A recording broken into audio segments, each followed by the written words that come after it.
So welcome to the final session of our set of conferences on community history online. We have three presentations today. Our first presenter is Geraldine Albach, who's familiar to many of us. Born in Kimberley, Geraldine studied at Wits and then UCT before moving to London in 1962. There she taught art at a secondary school for 26 years. That was her first career. Her second career has been in Jewish music. And this career began in the 1980s when she was the founder director of the First London International Jewish Music Festival. And in mid-1980s, she was instrumental in founding a society that grew into the Jewish Music Institute. In 2001, Geraldine was awarded an MBE in recognition of her service to music. Her third career relates to her roots. Geraldine is the driving force behind the Kimberley site Inky Links, together with Eli, and it really is a remarkably rich and detailed resource for recording and remembering Jewish life in Kimberley. In addition, Geraldine produces the Kimberley Expats newsletter. Today, however, Geraldine will be presenting a different project focused on the biographies of the Wits medical graduates of 1960 and the immense contributions they've given to the world of medicine across the world. So Geraldine will start. Let me introduce our second and third speakers as well. Our second presenter is Gail Lustig. Gail grew up in Belleville, and after completing medical school in 1975, made Aliyah on her own.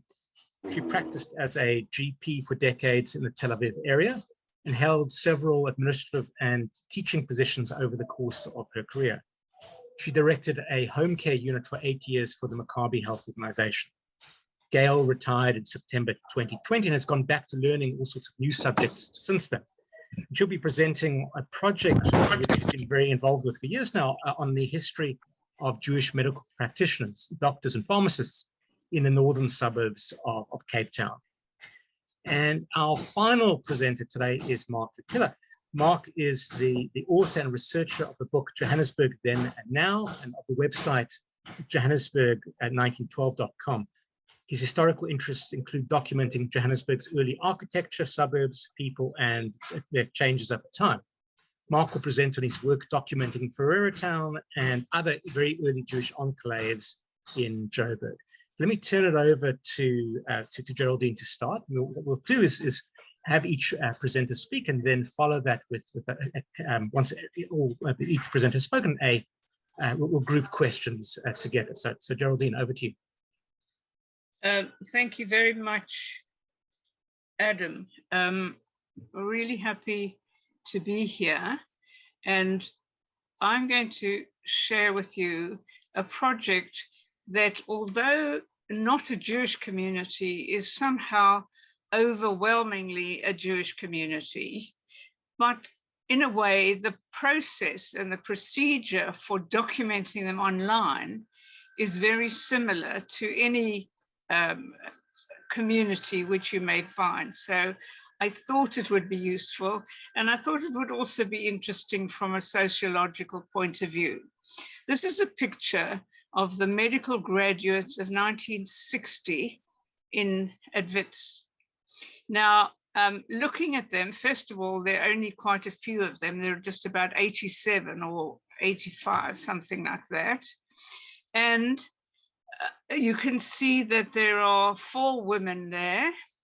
There is 1 black man and 1 Indian and one Chinese. Okay, very interesting considering the makeup of South Africa at the time. But the other interesting thing is that over half of them were Jewish. Now, the reason for that is not only the medical yearning for Jews to have, my son, the doctor, is not just a matter of prestige. It's a matter of life and death. You know, there weren't so many hospitals in Eastern Europe. Medicine was difficult to come by, and it was very difficult to study. So once there was the opportunity, you know, there was obviously a flood. And how did you get into medical school in those days? You know, it was purely on your matric results. You applied, they looked at your matricular results, you got a letter in the post. There was no recommendation. It didn't matter if you played the clarinet or if you were in the first team of rugby. It was just taken on your results. So of course, Jews had the advantage. Ronnie said in his school, of the matriculants in the university stream, only one boy was not Jewish at Athlone Boys High School. In this medical class, 8 boys from King Edward VII School, which was one of the perhaps best, most prestigious school in Johannesburg, 8 boys, all Jewish, came from King Edward's. 10 boys came from Highlands North, all Jewish. And it was a very extraordinary class because of these huge clusters of ambitious, hardworking Jewish boys. There was a tremendous atmosphere in the class of getting on, you know, and doing their, you know, there was like competition, and they wanted to, they worked very hard. They were interested in their studies. Now, how did all this happen?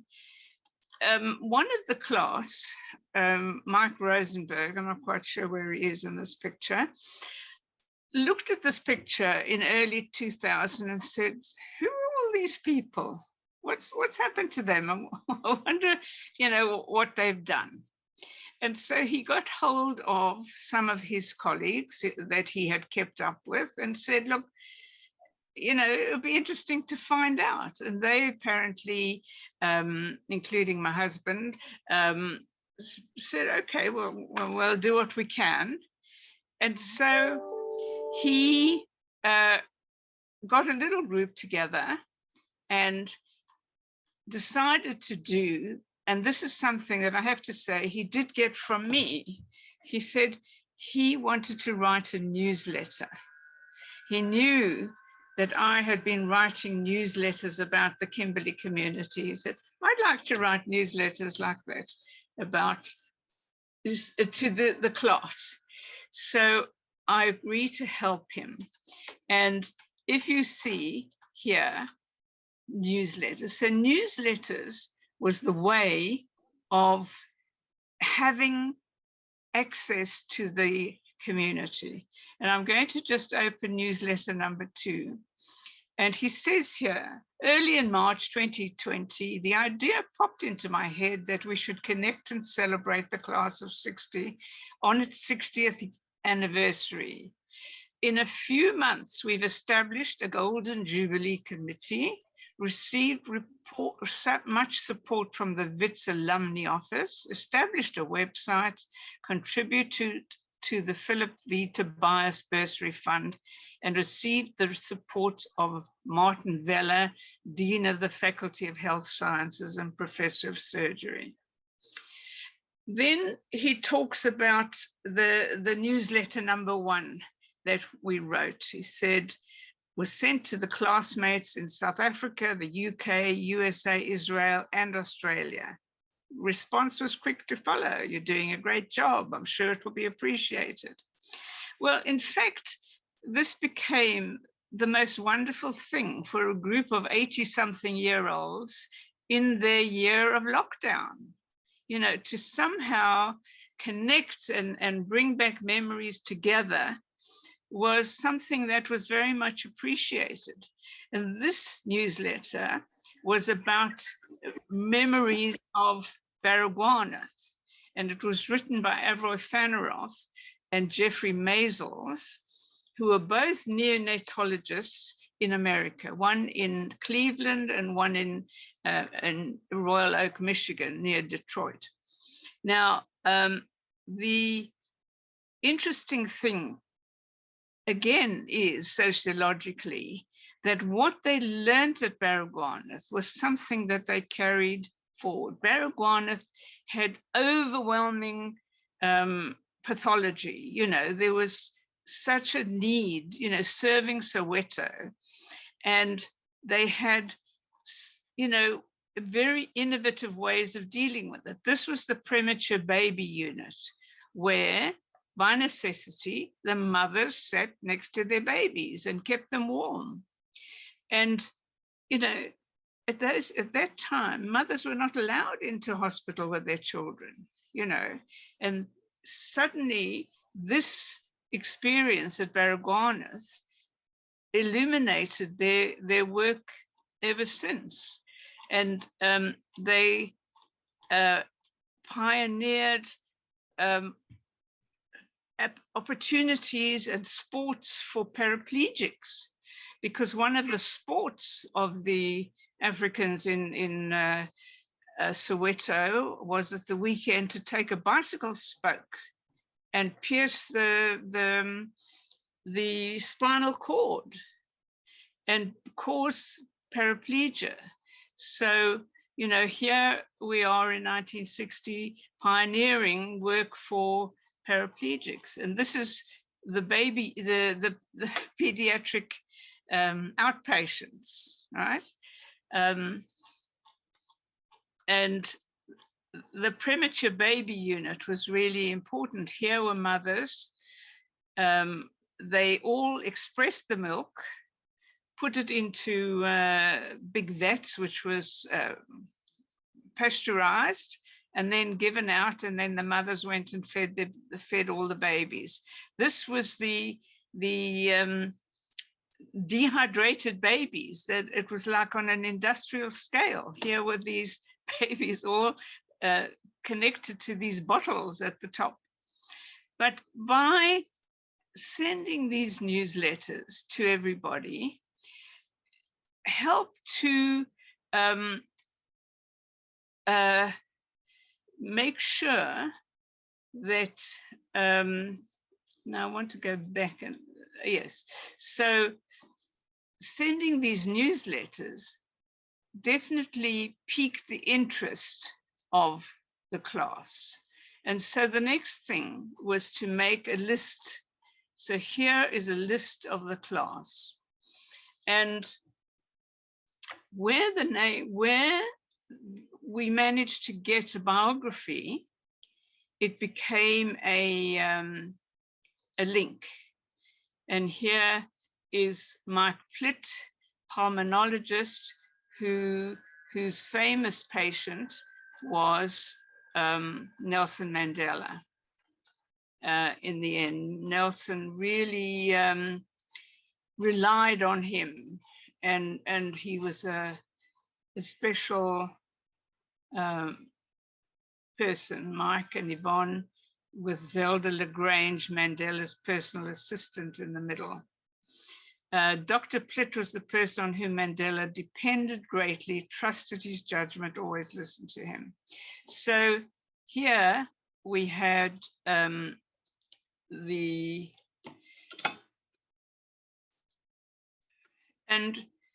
we found in this group that of this group of 80-something graduates, 17 or more had become professors of medicine. 3 had become deans of medical schools, 1 in Australia, 1 in America, and 1 in South Africa. And if you look at the higher degrees that received Wits higher degrees, there are 13, and of which 10 are Jewish. Their memorable teachers were also, we were able to write about. You know about, of course, Mosey Sussman, who was Helen Sussman's husband, Professor Philip Tobias, and we were able to write essays of, in fact, Laurie Geffen, who was one of the class who became the dean of the Adelaide Medical School. He had spent a year with Tobias on field trips and everything, was a personal friend, got him to come and talk to his medical school. So here is this final year BSc anatomy class of 57, where several of them are with Professor Raymond Dart. And here is Tobias doing his excavations in Makapan's hut. And so there we have essays on the biographies of the students who themselves became professors and innovators. We then did another thing which we called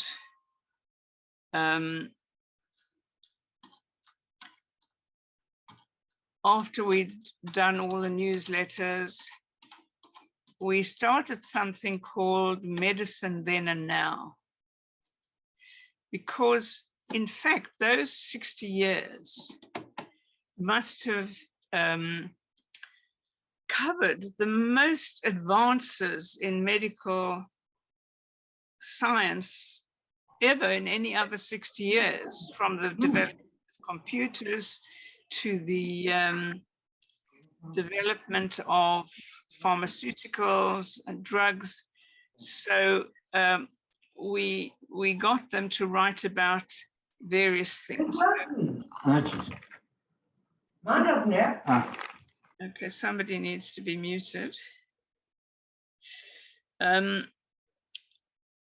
Advances in pediatrics, neonatology, blood is thicker. There was two of them were very involved in blood transfusions and blood banks, one in America and one in South Africa. Mind over matter, waterworks, nephrology, etc. So basically, this is another website that I feel encapsulates, the history of a particular year, but it also shows how you can make a reunion on Zoom, because the culmination of this was actually to have a Zoom meeting, because these people felt attached to their classmates, because they'd been having newsletters that some of them had written, they'd been reading their biographies. And so the final thing was to actually come together on Zoom and we got 4 or 5 people to give a little 10-minute presentation and other people just to chat with each other.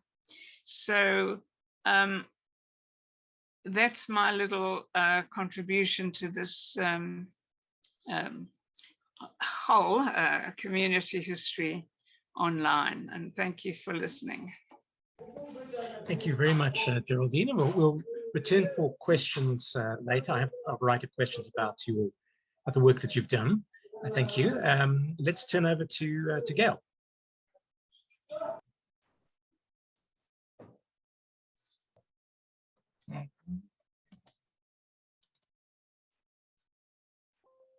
Okay, can you all hear me? Okay. Sorry, can you hear me now? I hope it's okay. It is with great pleasure that I sit here so far away in Israel and yet so close to you all, wherever you may be, to tell you about the web exhibition, Partners in Primary Care, in the northern suburbs between 1930 and 1980. I'm still not sure. I just hope that everybody can hear me. when we talk about the northern suburbs, we really are talking about Goodwood, Parow, and Belleville in just outside of Cape Town. And my particular point of view is really, I'm going to speak about a personal narrative that began when I grew up in Belleville in the 1950s. Belleville had a population of 40,000. My father, Donnie, was from Johannesburg. My mother, Rita, from Cape Town. My father was a secular Jew. And my mother was a Zionist, fluent in Hebrew, and she actually taught Hebrew to the children in the northern suburbs for many, many years. And so we all grew up right next to my father's surgery in Belleville. Life was very, very exciting. There was never a dull moment. And I was very influenced by my father's lifestyle and dedication. And so I made the decision to study medicine myself. This was our home in Coronation Avenue. You can see the surgery is right next to the house. This is in the late 1950s, a new library across the road, which was amazing. And then at the end of my studying of medicine at University of Cape Town, I finished in 1975. Here we have the graduation picture with my grandmother, my parents. I decided that I was going to live in Israel. And I came and I did family practice in Israel with many different, shall I say, positions in the course of many decades. And my father and my family slowly came and joined me here. My father set up the medical informatics in the Maccabi Health Organization, and he died in 2011. And when he died, it was at his graveside that I really made the decision to pay tribute to the most amazing contribution he had made to primary health care in Cape Town over the decades. And I realized that he wasn't alone in it, but that he was working with many, many different GPs and that everybody had contributed. And I also realized there was so much in common by their being dedicated and professional and conscientious and filled with initiative and the love of life and their fellow human beings. And so slowly over the next 10 years, it took me really 11 years till I was able to set up this kind of project, sort of getting the biographies of all these various doctors. It took time. I was helped by many friends and whom I remembered and knew from that area. And we have, so actually what happened was people from the Americas, Canada, right to Australia contributed and sent the biographies of their parents who had worked in that area. And actually we collected 20 biographies of the doctors. All were written by their children in a certain format. One, Jaime Ehrlich, actually wrote his own, and he's now 92 and made Aliyah recently to Israel. Very, very soon after we sort of started getting going, I realized that the pharmacists who were in that area were also very, very important in the primary care. And so we turned to them, and we have representatives, 6 pharmacists here from those 3 towns, one of whom, Arnold Bloch, actually wrote his own biography, and they make fascinating reading. And if we look and we sort of think about who were these doctors really, many of them were born in Eastern Europe. They were all the second generation of immigrants. They grew up in the country towns as well as the cities.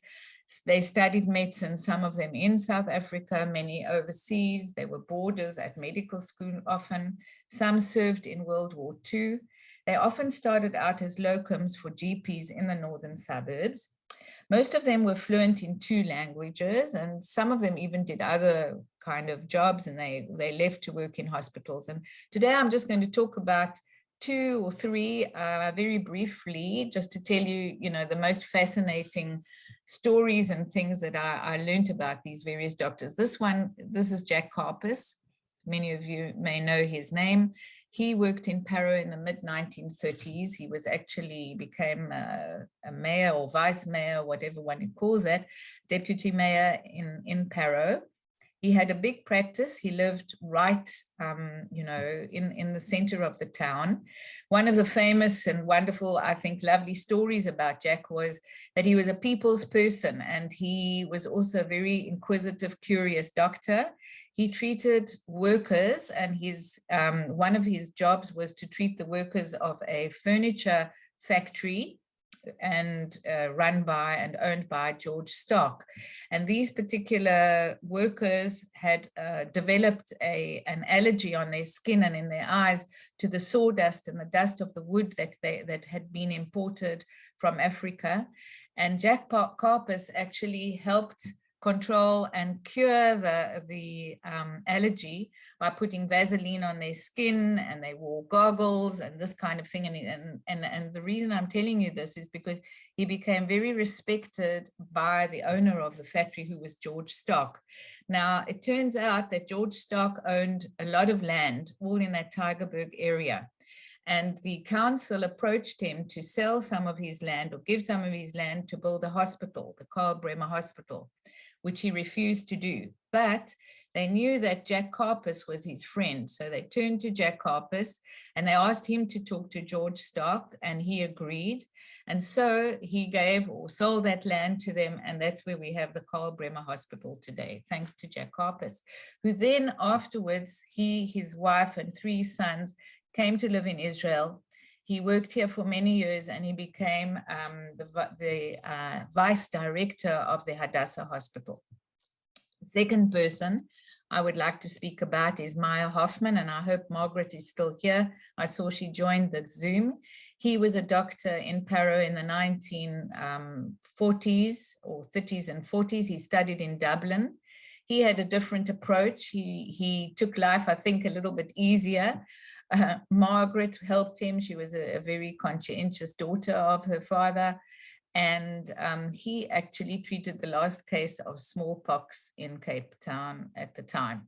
So that was Myra Hoffman. And then we come on to a wonderful account of pharmacy written by the daughter of Charlie Jacobs, Myra, who recently sent this to me, and I found it really very, very specially written, with a focus on the history of the times as well as the ethical side of his work as a pharmacist, his role in the Jewish community in Goodwood, and all that he believed in. So what was common to all these practices was that the surgery and the home were on the same property. The wives played an important role. Some of them were the accountants or whatever in the practice. The female doctors usually were not in the practices. They worked in hospitals. Most of these doctors were also active in sports and social organizations. They served on city councils. They all did house visits. There was a great cooperation, one with the other. Some were on school boards. I have a little tiny story here about my father, who worked in a practice with people, with some other doctors in Belleville, and one of their colleagues, Ralph Webner, had a terrible accident. He was a GP and he couldn't work for a few months, many months. And my father and his friends actually saw all his patients and sent the money to him so that he could continue, you know, supporting his family. And I only heard this story when we started to collect the biographies, and his son in San Diego told me that story. And then just to get onto a slightly more serious note here, I'd like to say that, you know, the history of family medicine or the medical service in South Africa is really fascinating, because what happened was, in the 1940s, Emily and Sidney Koch, who were recently qualified from Wits, were a dynamic couple who were committed to social justice and equality. And they actually spearheaded a community-orientated primary care approach. And they believed in developing a new form of primary care practice in which family practice and community health are combined. And so they built the first center at Folela in Natal. This was supported by a wonderful commission that was started in the 1940s by Henry Gluckman, who was also a Wits graduate and the Minister of Health. And he maintained that the government should be putting more effort into the social medicine, into the health of the community and not in the hospital. And so he wanted to have health centers throughout South Africa, and some were built even in Cape Town. But what happened was the nationalist government in 1948 decided that they didn't want to support such health centers, and that they would put all their money in the actual hospital health system and not in the community. And so that these support systems, these health centers actually could not survive, and they closed down. And so the health, or the primary care, was really done by doctors in the community, such as in the northern suburbs. They had no helpers, they had no, there weren't any multidisciplinary health workers, there weren't physiotherapists, psychologists, social workers. They did it all on their own. They were very talented. They were very inspired by doing good medicine. They delivered babies, they treated family crises, and they set fractures. And they did this without consulting many specialists, and their families knew about all of this. And so, this is what we actually pay tribute to. And this exhibition, which was suggested and initiated and kind of put together by Adam Mendelsohn and his group of helpers at the Kaplan Center. He suggested, Adam, that we do this, was amazing. We finally got it all together. And in January, just 2 months ago, we had about 50 family members who came from who were on the Zoom meeting from all over the world. And we hadn't seen each other for decades and decades. And it was interesting because we put forward some subjects to discuss. And it turned out that a lot of the discussion was actually around anti-Semitism that the children either experienced or didn't. So this is the actual site of the exhibition. It's on the Kaplan Center. Fine, and you? Fine, thanks. So they put the these are the write-ups, the biographies that we have, including the pharmacists. Here is a picture of the meeting and some people who were involved. And really, that's what I have to say. I hope that you heard me. I'll stop sharing now. And that's it. Okay, I'm happy to answer any questions or take your comments. Thanks very, very much, Gail. We'll return for questions later, but let's now turn over to Mark.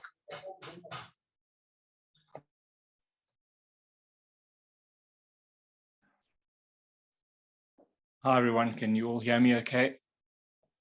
All good. Thank you very much for having me today. Thanks to Geraldine, Gail, and Adam putting this all together and slotting me in. So as mentioned, I have this website called Johannesburg 1912, which is a website I started about 10 years ago, documenting the history of Johannesburg by suburb. And the reason I started doing it was because there was so much about Johannesburg that I just didn't know.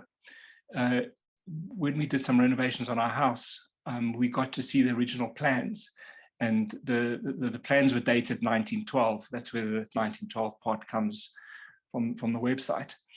And I saw the plans and saw that they were completely different to what the house looks like now. So I thought, well, let me see if I can find a photograph of what the house used to look like. So I went up to the bookshop up the road in Melville, and I bought the big gold Johannesburg Centenary book. I don't know why I thought I'd find a photograph in there, but I bought it and I looked through it and I started reading it. And it just struck me how much I didn't know. The other thing that struck me were a lot of photographs of some old buildings and houses that I kind of remember from growing up. And I wanted to see if those buildings were still there, which then led to something more in the sense of sort of documenting the history of Johannesburg, doing a little bit of a then and now comparison, looking for those old buildings the ones that I knew, the ones that I didn't know. And so it started. And of course, you know, one can't research the history of Johannesburg without running into Jewish history. I mean, the Jewish history is intertwined with the growth of the city. You know, there's so many threads and dates and facts that have been solved or confirmed just by doing research on the Jewish side. I mean, there's such a huge amount of documentation and work that's gone in. I mean, just listening to the two talks earlier on, I mean, it's exactly that, you know, that interest in something that's like, I suppose, maybe quite obscure or quite specialized, and the amount of detail that goes into it. It definitely has this sort of knock-on effect, especially to researchers like me who are looking for interesting little pieces of information. And I've always found that, you know, whenever dealing with the Jewish archives or even just reading books about, you know, famous Jewish people, pioneers in all different fields, you're always able to pick all this information that you need for your own research. So for this talk, I wanted to just talk about some of the early synagogues in the early sort of suburbs of Johannesburg. I focused on sort of 1886 to about 1915, because after 1915, it kind of it explodes and spreads out quite a bit. But also, I'd just like to just mention just a thanks to Eli. Eli and I, we met over the internet a couple of years ago, and we'd actually booked to go on the same Doornfontein Jewish tour. And of course, you know, it was an internet meeting, so it had the makings of a really terrible, disastrous first date. But of course, as you know, Eli is a bit of a legend around these parts, so it all turned out well. And we went on the tour together, and it was a privilege really to learn about the Jewish history. This is specifically around Doornfontein at the time, and we got to visit some of the buildings. But one of the comments that the tour guide, his name was Ishvara, made, he said something which I didn't understand at the time. And he said, if you have 2 Jews, you'll end up with 3 synagogues. And I didn't really know what that meant. So I consulted with a colleague of mine at work, and she explained to me that it was it's kind of based on an old joke about having 2 Jews stranded on an island. And they'll each build a synagogue, you know, for each of them, and then they'll build another synagogue. So the first 2 synagogues will be for each of them. The third synagogue, neither of them will be caught dead in. So that was quite funny. But what's interesting, and I didn't know it at the time, is that, you know, that joke actually imitates life a little bit when you look at the early history of Jewish history in Johannesburg. I'd also like to just mention there's a lady called Margot Rubin who did a thesis in 2004. It was called The Jewish Community of Johannesburg, 1886 to 1939, Landscapes of Reality and Imagination. So I'm not Jewish myself. And reading this thesis, it was an amazing piece of work that gave me a lot of insight. And one of the things, besides the history, which was really, really well documented, she spoke about sort of this displaced people's perception of folklore over generations of life in a place long since left. So she explored like the romantic stories that were told around the dinner table, stories about the old country and the Heim, and that the realities were actually much different. And I just found that really fascinating, and I've talked a little bit about it. I will talk a little bit about it. And I find that the kind of generational nostalgia, it plays out all the time. At the moment, I'm seeing it in people that used to live in Hillbrow, for example, in the 70s and 80s. Especially on Facebook. I'm sure a lot of you are members of various different groups on Facebook, and they talk about how wonderful everything was, but they tend to leave out all the bad bits, or they tend to leave out the parts, you know, they ignore sort of the wider reasons as to why things were so good in those days. And a lot of these are from people that obviously have left South Africa and Johannesburg, and many of them have been out of the country for many, many years. And of course, these stories get passed down and they get romanticized by, you know, future generations who could never have experienced any of this thing firsthand. So, you know, Margot's work got me interested in the really early Jewish history before Doornfontein, and I wanted to find out more about that. I did a piece on Ferreirastown last year, and that was kind of like the very beginnings for me. So her research was sort of invaluable, and I'm going to kind of share some of it here as I go through the slides. But just to go back to the very, very beginning, the first Jewish religious service was held in the high holidays, Day of Atonement. It was held in a forage store in Market Square in September 1886. The first Jewish death in Johannesburg was Albert Rosettenstein, who died on the 12th of May 1887. He was buried the next day, and it was because of that death that it prompted sort of the consecration of the burial ground by two gentlemen, Mendelssohn and Gundelfinger, who apparently also dug the grave, and the Reverend Joel Rabinovitz from Cape Town did the duties. And this was from the burial register of the Chevra Kadisha.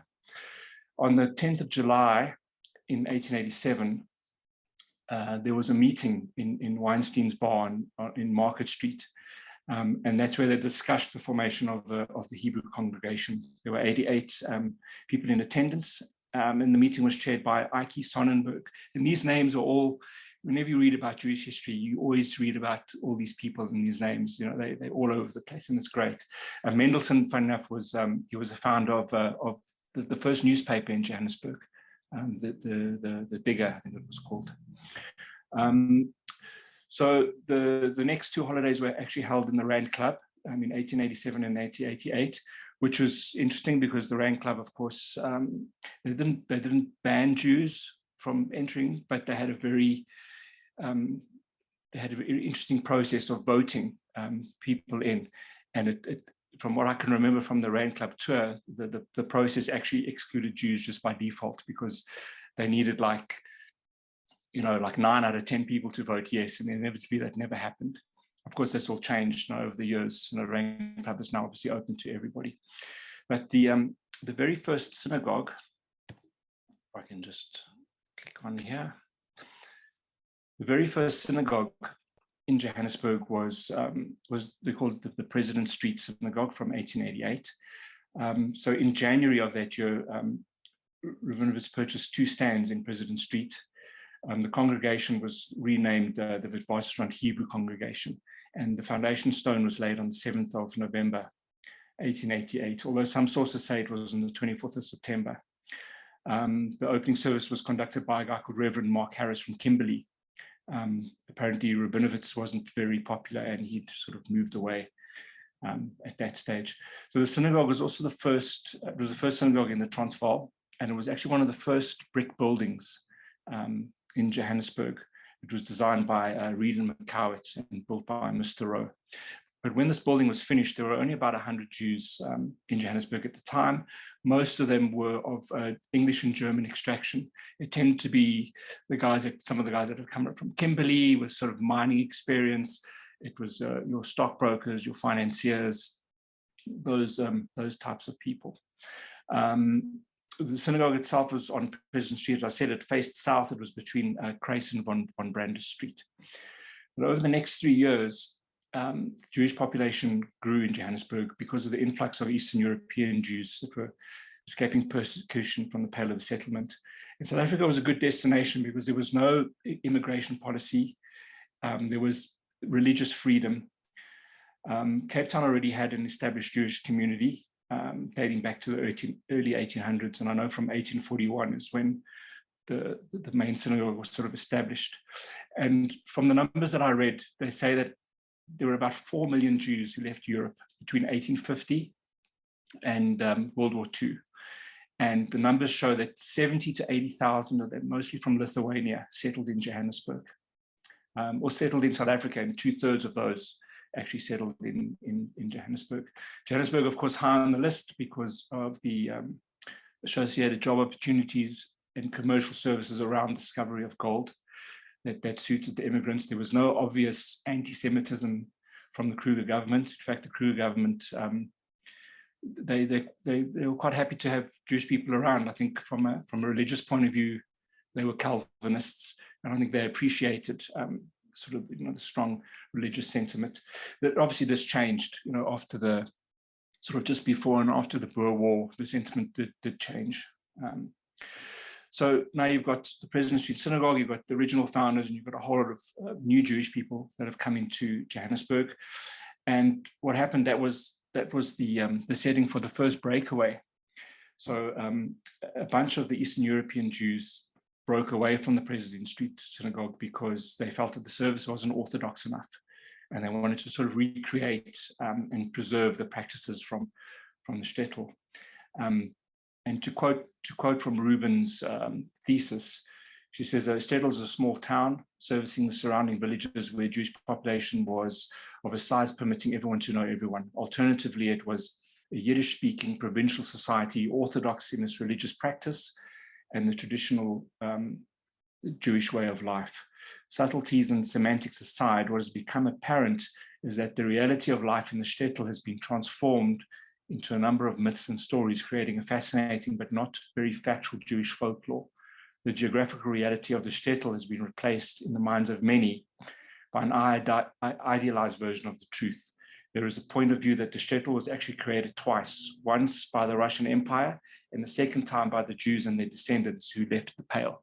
That's all from her thesis, which I thought was fascinating. It's a very interesting way of looking at things. I never go that deep into the social side of things, kind of tending to focus more on the sort of the architecture and the buildings.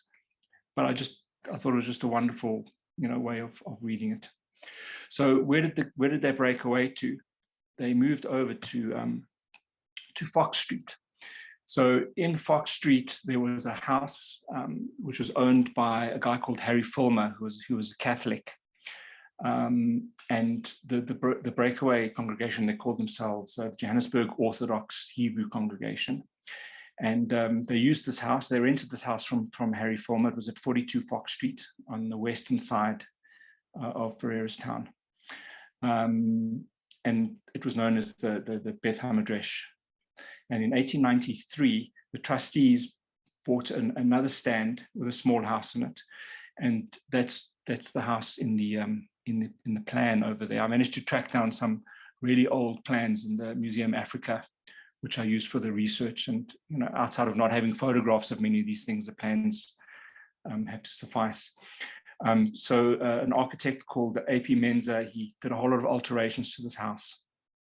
They erected a mikveh behind, and they finished the building in 1893. And the scrolls were moved from Harry's house to the new building. Unfortunately, I don't know where Harry Fulmer's house was. If you type in the address into Google Earth, it just shows it as being on a block. But I believe his house was actually very close to this house, probably a couple of stands away. So Ferreirastown was also adjacent to Marshalltown, and there were enough Jewish people living in Ferreirastown and Marshalltown that it was sometimes known as the New Jerusalem. And often it was the first stop for anyone arriving from Eastern Europe. It was a difficult life. Many people had to basically start again. They had to start on the sort of the lowest rung of the economic ladder in a new country where they didn't know the language, because most of the guys that came through they only spoke Yiddish. They couldn't speak English. Ferreirastown is quite an oddity in itself, because it was the site of one of the three camps when Johannesburg first started. So in some sense, it was sort of the gateway into Johannesburg. But as Johannesburg developed, Ferreirastown kind of got left behind. It was right next to a whole bunch of mines. In fact, if there's some old photographs of the suburb, you can actually see the mining headgear just beyond some of the old houses and buildings. So it was literally right on top of the mines. And besides the strong Jewish elements in Ferreirastown and Marshalltown, it was also home to Johannesburg's first Chinese community, as well as Johannesburg's early Muslim community. But up until the late 1930s, it was considered to be a slum area. A lot of the people that lived in Marshalltown, I think they said on average there were 21 people living in a stand. That was the averages that they'd worked out from a survey. And up to the 1930s, it was a slum until they started to realign Ferreirastown to become something else. A lot of the buildings were demolished. Eventually, the Anglo-American headquarters went up. the law courts went up.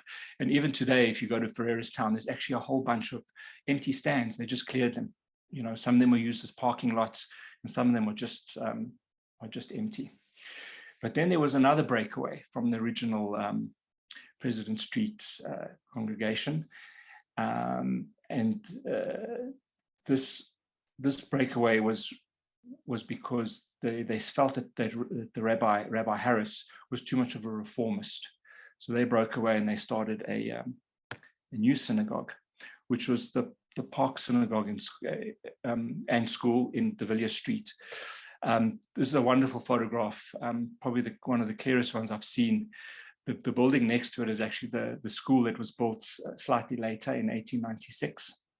And this was a synagogue that was opened by Paul Kruger in 1892. So it was designed by Alpine and Short. It opened on the 14th of September by President Kruger. It was built on 4 stands. It was designed by J.F. Kroll, who also designed some other synagogues. You'll see a little bit later when we get to those. And this building operated until 1912, so it wasn't around for very long. It was acquired by the railways. It was used as a military headquarters until 1928, and eventually it was demolished. And in its place today is the old, the 1932 Park Station building, which is still there, but mothballed because it's it's been overtaken by sort of the new train lines and the car train. You can still go in by appointment, see some of the old tunnels and the old things, but it's really quite creepy. Then so I just have to check my notes because there's so many dates here, I can never remember them all. So the school was opened in 1896, built in 1896, opened in 1897, and in 1914 it was moved to N Street, next to the railway line in what is known today as the I.H. Harris Primary School. By the end of the 1890s, there were around 12,000 Jews in Johannesburg, which is an increase of 10,000 from the beginning of the decade. And at this point, there were only the 3 synagogues. So according to the records, many people actually held services in their private homes, not just sort of in Ferreira's and Marshalltown, but also in some of the outlying suburbs. What I haven't covered in this talk is it's a small Jewish community that was based in the southern suburbs. There was communities in Orpharton, Boysons Reserve, and La Rochelle. A lot of these people worked for the Chandler Brewery and the dairy farms in the area. There were some synagogues that were built later in the southern suburbs, for example, Turfentine and Rosettenville. Both those buildings are still there today, but they're not used as synagogues. And unfortunately, the earlier buildings in Orpharton and La Rochelle, of which there's also very little information, have all vanished. So this takes us to after the Boer War, the Second Boer War. We find the very first suburban synagogue that was built, and this was built in Jeppe. And it's quite a strange one. I had no idea about this building until a colleague of mine said to me that there's a building next to the railway line that's been cut off. It's got like a whole section missing. And he asked me if I knew what it was. So obviously I went and did some research.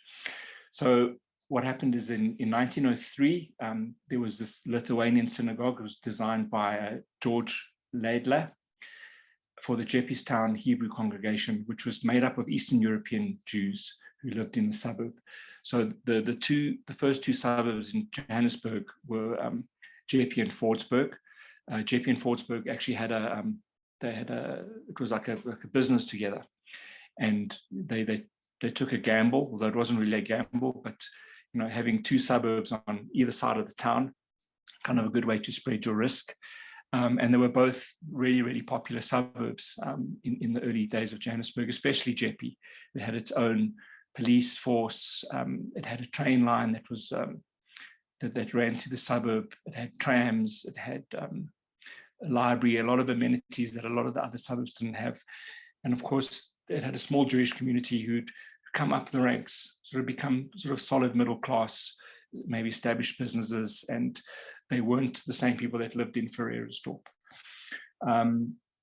So it was the first purpose-built synagogue in Johannesburg. The foundation stone was laid by Max Langerman in the 27th of July 1903. Max Langerman, of course, he developed Kensington. It was sort of his suburb. He was also president of the Witwatersrand Old Hebrew Congregation. And the building was opened by Rabbi Hertz on the 6th of September 1903. And basically this building was the center of Jewish life in the area. All the bar mitzvahs were held at the Grand Station across the road, which is still there. But over time, the building became too small. So they sold the building and they built a bigger synagogue just up the road. But the story around the cutting off, if you look at the left-hand picture, you'll see there's a little blue line at the top over here. That road was where the original railway line was. And in the 30s, the railway lines were extended all the way through Johannesburg. And as a result, there were a lot of properties that were appropriated by the railways. But this building, for some reason, it wasn't demolished completely. So, and they wanted to keep it, and they agreed to just cut off the front section of the building. At that stage, it was no longer a synagogue. It was actually used as a storage warehouse by the guy that had bought it. And this is a picture I took a couple of years ago when I snuck into the property. Just go back. Very, very fascinating. And the synagogue that they built in 1926 is still there on Browning Street. It's no longer a synagogue today. It's actually used by another denominational church. I think it's a Portuguese church that's taken it over. The building itself is in great condition. And of course, now we move to Lion Shul, which is it is the oldest surviving synagogue in Johannesburg. It was built in 1905 in Seamet Road, cost £4,000, and it was built by the Anglo-German Doornfontein Hebrew congregation, and it was named after the two cast iron lions that stand at the front door. I'll show you pictures of that just now. This is a nice sort of a then and now picture, showing what it looked like. Unfortunately, one can't get the same angle today because there's too many trees in the road. But it's interesting to note that the synagogue's still there. The building with the balconies is actually still there, although the balconies have been removed. That was actually that was a very early maternity home, and the houses on the left are actually still standing today. In fact, we went into one of them on the Doornfontein tour. There's no one living in them, and they unfortunately going to a bit of ruin, but they are still there. These are some of the photographs we took of the inside of the synagogue, and you can see it's in amazing condition. It's not used every day. They tend to use it only on the important holidays. So it was designed by Myra Jacobs Harris, who was the son of the English Rabbi Mark Harris, who was involved with the President Street Synagogue. The stone was laid in August 1905 by Sir Arthur Lawley, who was the Lieutenant Governor of the Transvaal. So Doornfontein in these days was home to many mansions and landlords. In fact, Saratoga Avenue, which is like 100 meters away from the synagogue, was known as Millionaires Row. And these were the kind of people that were living in Doornfontein at the time. What happened was in the early 1900s, a lot of the wealthy that were living in Doornfontein moved up over into Parktown Ridge, into the new suburb there, which was, on the ridge, away from all the dust and the noise. And there were a couple of Jewish people that stayed behind. And what happened is up until about sort of World War I, the makeup of the suburb started to change, became sort of more middle and working class. A lot of the mansions actually turned into boarding houses. A lot of the big stands were made smaller, and sort of new houses were built on them. They're sort of like subdivided. But by 1915, by all accounts, Doornfontein was already a solid Jewish suburb, and it only grew from strength to strength from there on. There were also Jewish people that settled in Braamfontein, was another very small enclave, which I don't cover in this talk. And Hillbrow was another sort of popular place. And Hillbrow then was obviously not the flatland that we know today. It was just a really quiet suburban suburb filled with houses. Around the same time. Can you begin to finish off so we have plenty of time for questions? Okay, yeah, I'm almost. I think I've got a little bit left to go. Yeah. On Fordsburg, so around the time of the Lion Shaw, of course, the Fordsburg Synagogue came into being. This building was designed in 1904 by J.F. CHOL, who did the Park Synagogue. The cornerstone was laid in 1906 by Mrs. Melman. And the synagogue was in Terrace Road. In fact, it has been demolished, and it was kind of where the parking lot of the Oriental Plaza is today, is where this synagogue used to be. There was a really interesting book about the Fordsburg Mayfair Hebrew congregation by Bernard Sachs from the 1960s, which talks in really in depth about the congregation. In one of the newspaper articles when doing the research, it was from 1972. And it said that Ferrerstown and Fordsburg were once the gateways of Jewish immigration into Johannesburg. And after 70 years, these communities are no longer in existence. And this was in the 1970s. There was obviously a later influx of Eastern European Jews into Johannesburg after 1908. And according to Rubens' thesis, a lot of these Jews were different to the earlier influx of Jews. They were a little bit more educated, and a lot of them were involved in socialism and workers' rights. And they became very active in the various trade unions and Zionist movements. In Fordsburg, the Fordsburg community was evidently quite a hotbed of this influx of Jewish people. And today's Greenside congregation has its roots in the Fordsburg congregation. We then go back to Fox Street. So the original house on Fox Street was demolished, and the new Beth Hamidrash, also known as the Fox Street Synagogue, or the Greeners Synagogue. They're often called the new immigrants into Johannesburg Greeners. This building was built in 1912, also designed by J.F. Kroll.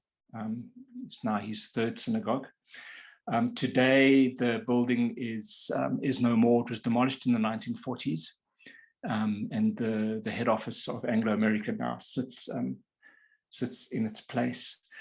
The idea of the building does sort of live on. So in Doornfontein today, there's a building called the Beth Hamidrash Haggadol. It's built in the 1930s. It was the same community who basically had a school as well, just down the road from the synagogue. When the buildings were sold, they used the money and they put it into land in Doornfontein and basically built a new synagogue there. And eventually, the Ferrersdorp and Marshalltown community towards the early to mid 1930s all moved into Doornfontein.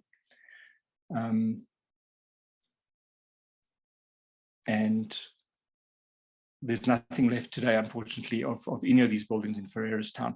There were evidently a couple of plaques put up on some of the buildings, but anyone who knows Johannesburg knows that any piece of metal doesn't last very long. So they've all been removed. I tried to track them down, but unfortunately there was nothing there. And then the final one, just to end off the talk, is the Great Synagogue in Vormerand Street.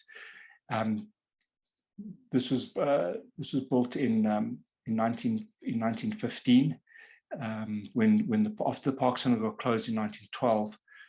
The site was selected. It was designed by Theophil Schwerer. He was a Swiss architect. Sammy Marks laid the foundation stone and was opened by Rabbi Landau on the 23rd of August 1914. The interesting thing about the synagogue is that it actually brought together the old Hebrew congregation and the Johannesburg congregation came together, and they created the United Hebrew Congregation of Johannesburg, which is nice. So from the split, the Great Synagogue brought it all back together again. And the synagogue was, around for many years, but because of the dwindling congregation in the 1990s, it then moved out of Hillbrow. Still uses it as a church today. The Universal Church of God have their headquarters in there. If you ever come to Johannesburg, you've got to drive past this church on a Sunday morning. It is something to behold. It'll shock you, but it's amazing, the kind of energy that you feel in the building, even though it's no longer a synagogue. It's something I can't explain. And even not being religious, when I was inside there and the guys were singing and the streets were packed, it was just amazing. So Doornfontein had its roots in Ferreirastown and was the first of many movements north by the Jewish community. Doornfontein obviously moved north itself. People moved up to Yeovil, up to Highlands North, Sydenham, Stanton. But I thought it was really important just to look at the earlier part of that, talking about the Ferreirastown. And the first waves of immigrants definitely had it hard, but they worked hard to ensure a better life for themselves and for their families. And that's me. Thanks, Mark. So we have some time for questions. So I see, Veronica, you've got your hand up. You want to start?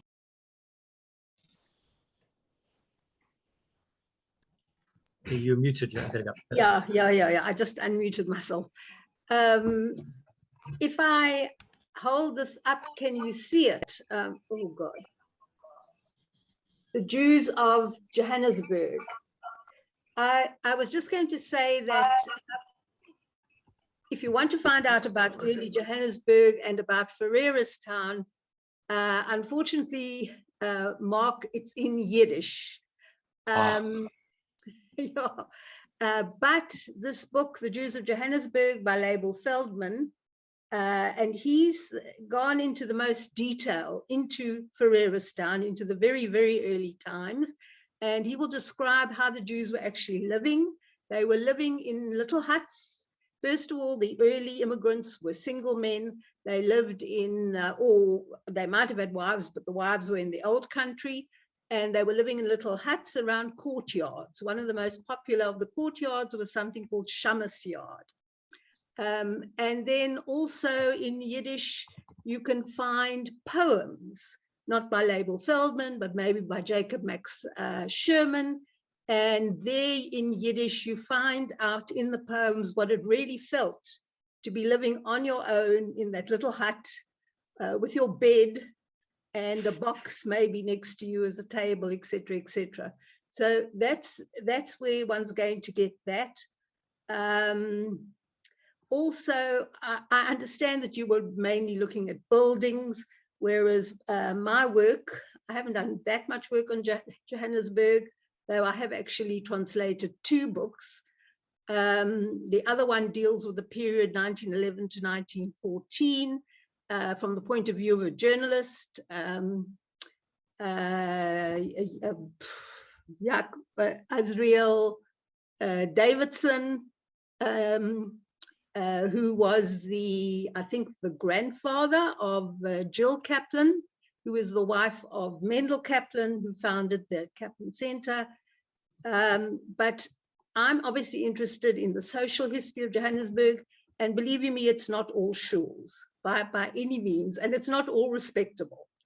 I mean, you can find out exactly, for instance, where the red light district was, because the Jews were, I wrote about the history of Yiddish theater, and the Jews were certainly involved. And there was prostitution and pimps, and that comes into Johannesburg as well. Of course, one should mention Charles van Onselen, because he's the real authority on that side of life. I mean, I could speak for hours, but so I think that's enough. Thank you so much. It's interesting that I actually found a picture of that yard in a 1930s Macmillan book. If you go into my site on the Ferreirastown, you'll actually see it used to be a hotel of some description, and there's a photograph of that exact yard that you mentioned. And yes, I did leave out the prostitution. I also left out the illicit brewing of alcohol, selling to the miners. But yeah, there was a lot of that. Okay. Thank you. Thanks very much. It was very Eli, go ahead. You're muted at the moment. Okay. I just want I just wanted to that Mark and I did a fantastic tour with Ishvara Danyal. And I put it on the chat. If you're in Johannesburg, try and find out when he does a tour of Jewish Johannesburg. It is the best. And I think the other thing that's very important is Rose Norwich, because Rose Norwich became an architect at the age of 22. She's 101, I believe, at the moment, still around. I just found something which I've shared on the chat, which was her 100th birthday last year. And she did a dissertation on the CHOLs, an architectural dissertation on the CHOLs of Johannesburg, an amazing document that we found at Biyachad. And I've met Rose, who is an amazing, feisty lady.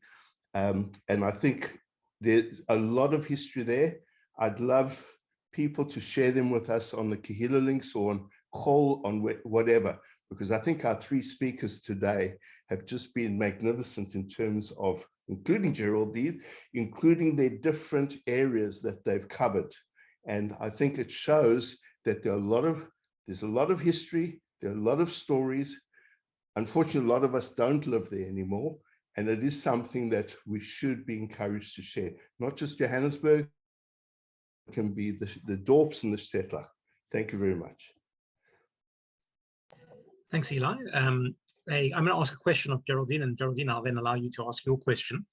But really, I mean, I'll echo what Eli said. It's really three very interesting talks. Geraldine, tell us what happened to the Black, Indian, and Chinese students. Do you have any idea what those three students in particular?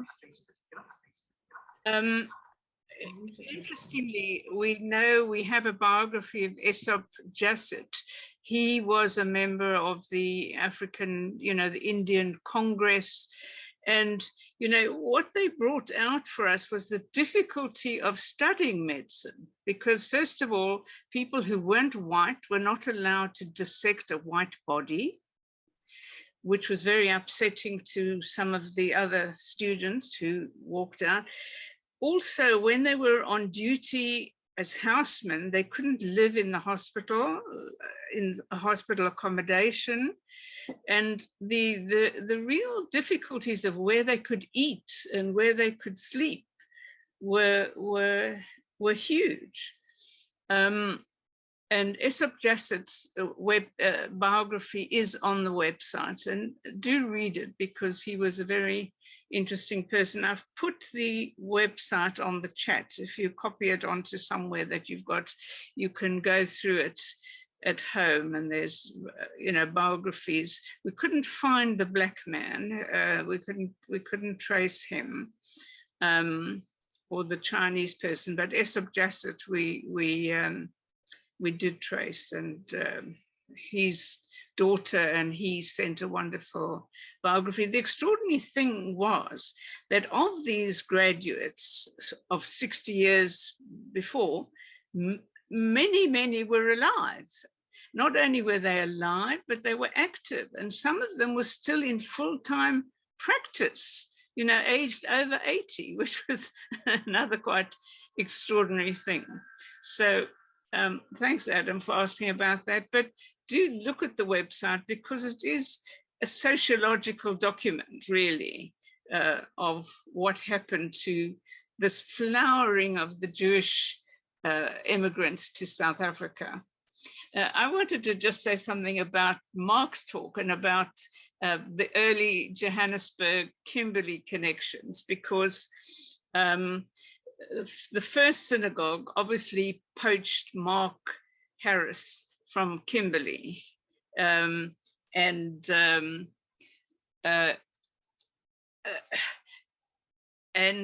the thing is that apparently he wasn't that popular, and he started doing brisses and little things on the side and pocketing the money and not giving it to the community.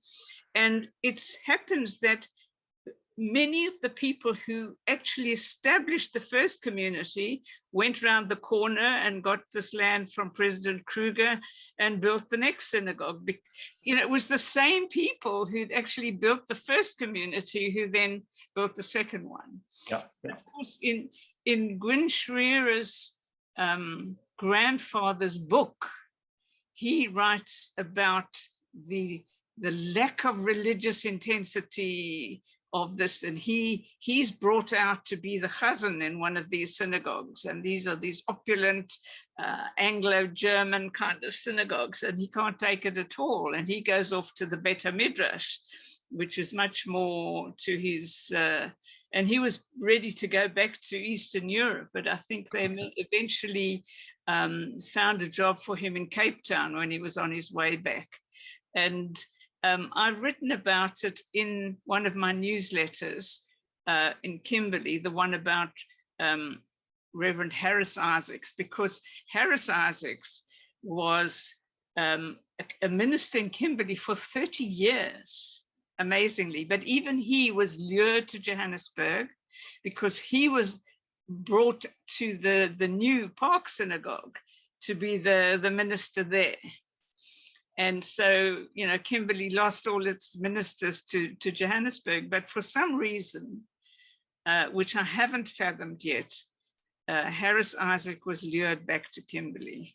And I'm not sure what made him go back, but it's fascinating to hear your history of the Johannesburg Synagogue. So thank you. Thank you. Gail, can we ask your question? Mm-hmm. Well, I just wanted to say that I found, you know, the talks very, very fascinating, and it strikes me, and it's something that I should make clear, that one of the problems about doing medicine and becoming a doctor, and we see this all over, is that there isn't really enough time or possibly interest to tell about the doctor as a person. You know, so you have what they did and but who were they? What were they as people? And I think that the project that we did really revealed to me so much of that humane, compassionate, other personal side of these doctors. And it struck me when I was listening to Geraldine, and I thank you so much for the very interesting talk and activity on you know, the alumni of the WITS, as well as Mark. I wrote a little note to Geraldine that one of our teachers, our very, very, very loved teachers, was Leonard Kahn, and I didn't realize he was a graduate of that year at WITS. Now, Leonard Kahn today lives in America. He was our histopathology teacher, and we loved him, but I had a special kind of an interest in one of his lectures because I always latched onto something that was maybe peripheral. And he taught us, or told us, he gave us a page, and then on that page you had to write in columns his lecture. That was his lecture. He said, that's what you have to know. And at the beginning he said, now I want to tell you that I was in Israel recently. This was in 1973. I was in Israel recently, and one of my big challenges in Israel was to find the grave of Thomas Hodgkins. And Thomas Hodgkins was, as you know, there's an illness called Hodgkin's disease. It's a lymphoma. And apparently he came with Montefiore to Israel, and he was his friend, and he got sick in the 1930s in Tel Aviv. It was Yom Kippur, and nobody could come and help him. There was no way of getting help, and he died of diarrhea and dehydration in Tel Aviv, and he was buried in Jaffa. And apparently, you know, he was buried in Jaffa, and Leonard Kahn took it upon himself to find the grave, being one of his mentors in studying. And I actually, about 4 or 5 years ago, went on a few trips to look for this grave, found it eventually. It's another story unto. But fascinating how, you know, I connected to your talk through Leonard Kahn, sorry. Well, that's the same thing, right? Leonard Kahn is the same, yeah. Thank you. Thank you, Gail. Mark, another question for me, for you, which is, can you tell us anything about the architectural styles of these early synagogues? Is there uniformity? Are they, what palette are they drawing on, these architects? a lot of them use sort of, they go back to the thing called the Temple of Solomon with a Byzantine influence a lot of the time, from what I've read. So there's definitely a lot of similarities between some of those early synagogues that you don't pick up in the new ones. But Johannesburg itself was very haphazard. You got so many different kind of competing sort of design aesthetics that came from these architects who came from all over the world. There were guys from the US. There was a lot of English architects, and they all had their own ideas. So I found a lot of it was like a conglomeration of different ideas. Nothing really, I don't know, traditional in a sense. Also, what they struggled with in early Johannesburg, of course, was materials. There were no, there was no railway line for the first couple of years, so everything had to be carted up, literally by cart, horse and cart. The first synagogue on President Street, apparently after sort of 5 or 6 years, started falling down because the quality of the bricks was so bad. So there were a lot of limitations about what they couldn't build. I think the Lion Shul, and the fact that it's still standing today, is like a testament to some of the great work that was done in those days. The Lion Shul, incidentally, was also damaged by fire in the 1930s and then rebuilt mostly. And I think obviously there may have been some additional work done to just to stabilize it. I hope that answers your question. Thank you. Additional questions? There's a question from Mervyn Davidovic about what is a truth that shuls built before the war faced south and not Jerusalem in Johannesburg? Does anyone, Eli? You're muted. Still muted. Eli, unmute yourself. Yeah, there you go. Okay, I pressed it twice. I just want to say, in answer to your query, you should check with the library at Biyachad. There's definitely a copy of Rose's dissertation in there, and I think there are a few volumes, and that has all the details you want to know about the architectural style of the shuls. Okay, because you must remember there were German Jews, there were Litvaks, there were British Jews, and they came with different cultures and styles of buildings as well. So that influence is definitely covered by what Rose Norwich wrote about in the dissertation. So we were talking about the library at Biyachad. Good luck. Okay.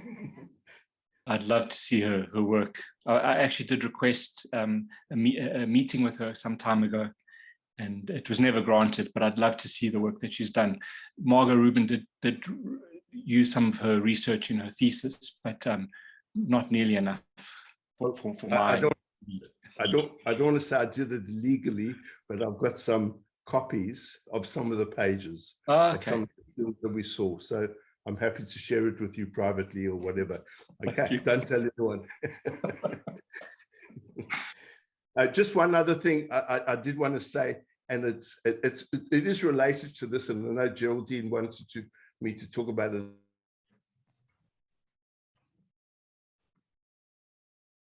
I think we've lost you. We've lost me. There we go. Back again. Oh, it's just a bad line. I'll just say quickly, Mark and I did a tour ourselves of the SABC in Auckland Park, and there was a very interesting tour that we did, and it would be something worthwhile speaking about in the future. We have answers to Mervyn, your question in the chat from JP Burke and Ben Mervis. So take a look at the responses there. Other questions? Since someone mentioned recordings a moment ago, it's a good moment to remind you that if you missed the first two sessions of this conference, so in the last couple of weeks, the recordings are available on the Facebook page the YouTube channel of the South African Jewish Museum. So you can go there, go to the YouTube channel of the South African Jewish Museum. You can watch the recordings of those two sessions. Other questions? If not, we can end our formal proceedings, but I suspect that people are going to want to stay on to chat informally to Mark and to Gail and to Geraldine, so we can officially end our proceedings and make it less formal now. But thank you again so much to our three presenters for three really fascinating, fantastic presentations. And those of you who are unfamiliar with the websites which each described, please go and take a look. And also, you'll be aware that each of them is a great resource for questions of your own, both in terms of the process of designing sites of these kinds, of creating community through the web. And I know from personal experience, are very helpful when it comes to advice if you're looking to emulate the example that they've set. So thank you so much to the three of them, and thanks to everyone who joined us for these three conference sessions. Thanks for having us. Thank you very much, Adam. Thank you. If I can say, we have created an email list from the people who've registered for these things. Now, a couple of you said, why am I getting these emails? Well, it's very easy to unsubscribe if you don't want them.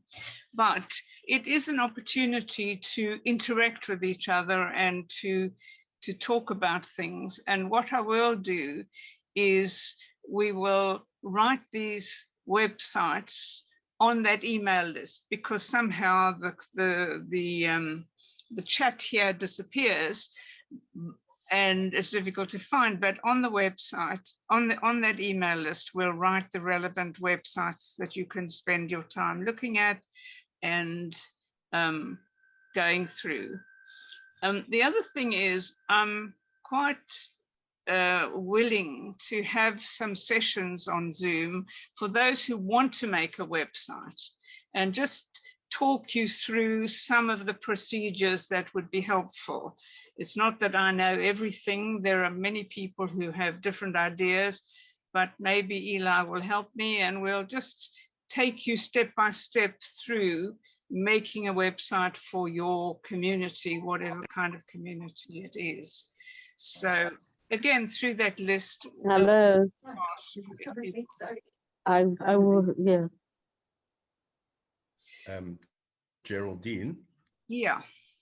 Yeah, sorry. There's a Maureen Price who's got a screen on and she's not talking to us. I've just muted her. I've just muted her. Okay. So yeah. Okay. I just want to say that when we started this thing off, and especially Geraldine and myself, it's very much a project of collaboration, of sharing. People should not be shy to share their stories or if it is a PowerPoint or whatever, with us, because this is just part of the history that's very important, both in terms of the history that we've moved away from and also our own personal histories that we carry with us. So we always encourage people to contribute, and especially in Kimberly's case, Geraldine's obviously done the best example of people who've come up with their stories. She has Zoom sessions.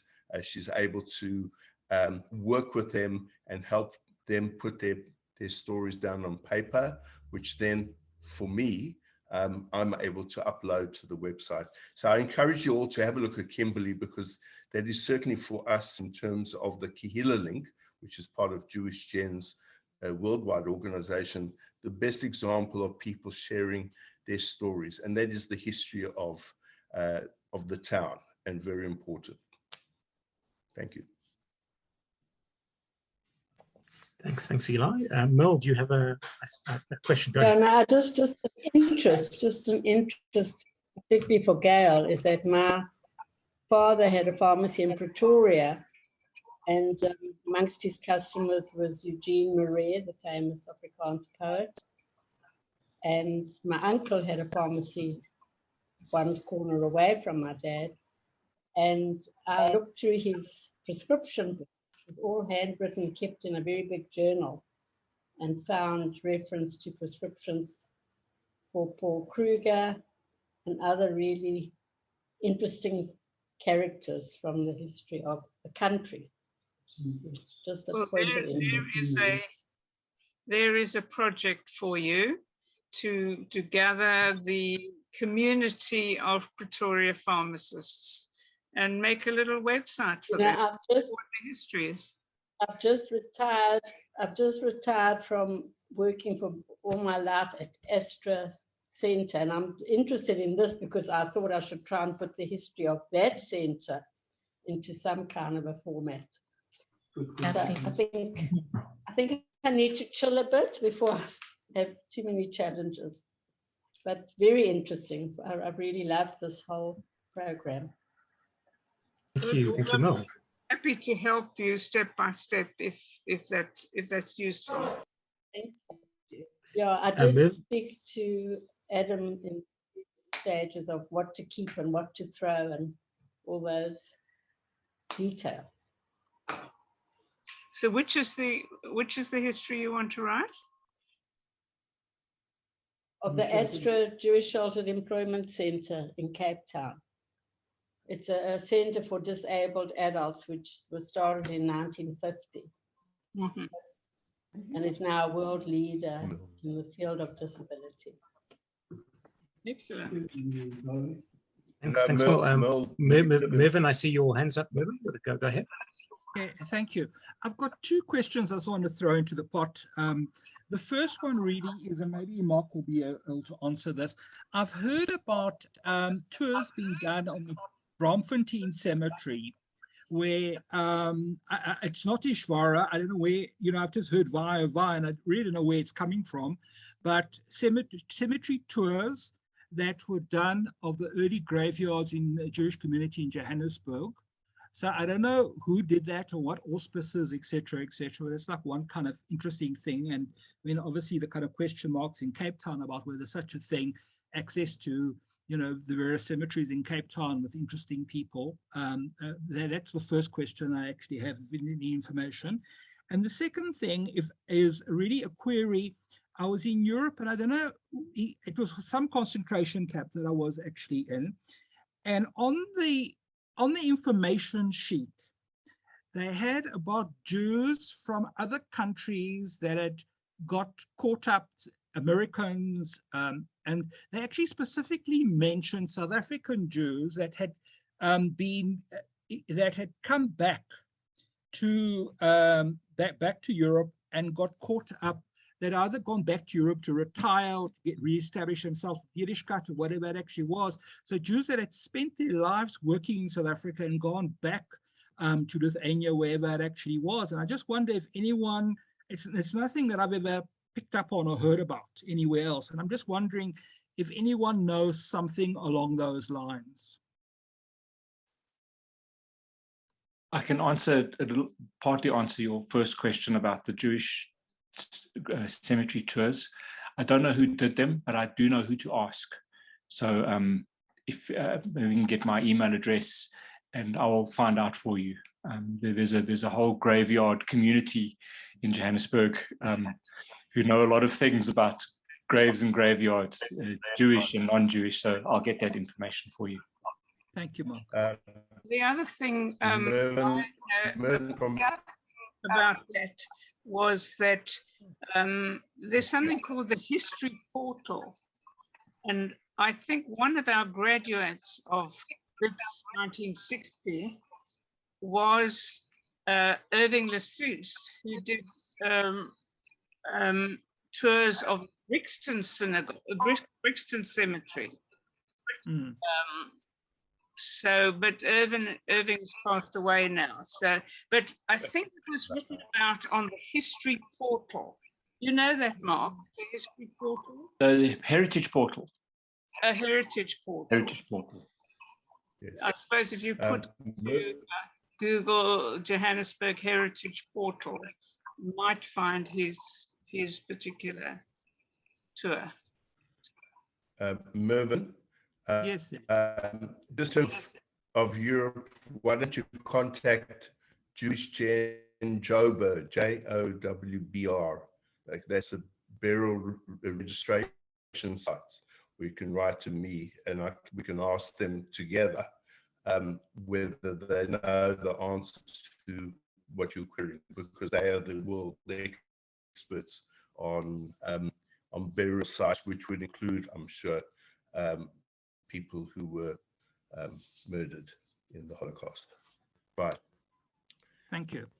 Just to answer your question about return migration, so the rate of return migration with Jews is lower than other immigrant groups coming from Europe, so lower than for Italians, for example, and Germans, etc. They're still fairly considerable. So the number which from the United States, for example, is we know that about 13% of Jews immigrate to the United States go back to Europe for all sorts of reasons. Sometimes, as you've indicated, because they're successful and they want to retire back there, they've sent money home, they've bought a house back home, all those sort of things. Sometimes it's because of failure, that they don't make it in the new world, they go elsewhere. Sometimes they return home. Sometimes it's because they just don't like it. They're also, in other words, all sorts of reasons. And as I said, higher rates of return migration than we typically think amongst Jews. Still, as I said, low relative to other immigrant groups. But also, I suppose what's important to remember is that obviously in this pre-Holocaust world, there's actually a lot of movement backwards and forwards, that people actually go and visit the old country as well, that they to visit family, are being sent. Classic examples that my family has an example of a bar mitzvah invitation from 1939 to go back to Lithuania for a family bar mitzvah. So that sort of thing. And it starts very, very early on. So we have an example, fascinating example, which we've recently discovered of, or a researcher has recently discovered of a newspaper from Latvia in the Russian Empire from 1903, describing Jews who've returned, presumably during the Anglo-Boer War, back to Latvia and have brought all sorts of souvenirs with them, have decorated their homes with sort of African curios of various kinds in Latvia. And the detail, which to me is most extraordinary of all, is that the journalist reports they've also brought the maid home, the domestic worker who speaks English and Afrikaans, presumably, is now in Latvia. And I thought, wow, this is really a sort of a reflection that South African Jews haven't changed so much in the last 120 odd years. But in other words, that this phenomenon is not necessarily an unusual one of people going back and unfortunately getting stuck in the case of that you presented. Thanks, everybody.